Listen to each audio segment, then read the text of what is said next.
Okay, this is a quick tutorial on the oversight billing group setup.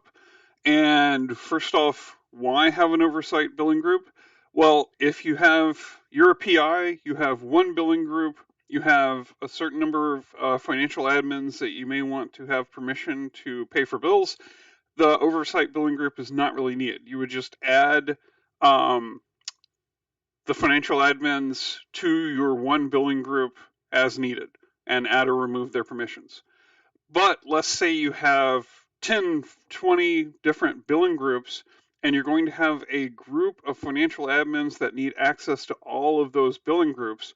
That's where the oversight billing group comes in that you can go to each one of the individual billing groups, set the oversight billing group, and then if you have a financial admin come into the organization, leave the organization, you can go to one centralized location and add or remove them.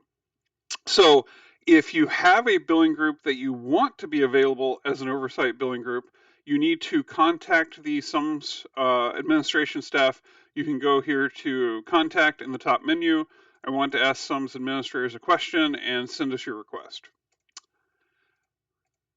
Now, once you have designated a billing group as a oversight billing group, what will need to happen is someone on each of the individual billing groups that you want to set to be underneath the oversight billing group, they will have to go in. It will have to be someone on the billing group with with modify settings permission.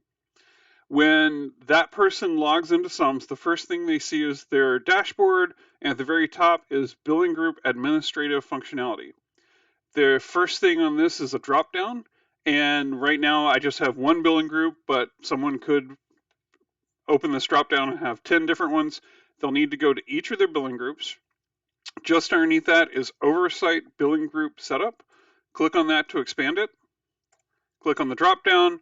I have one test oversight billing group now. They will select whichever oversight billing group they want.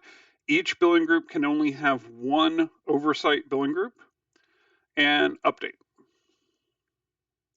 It says billing group updated.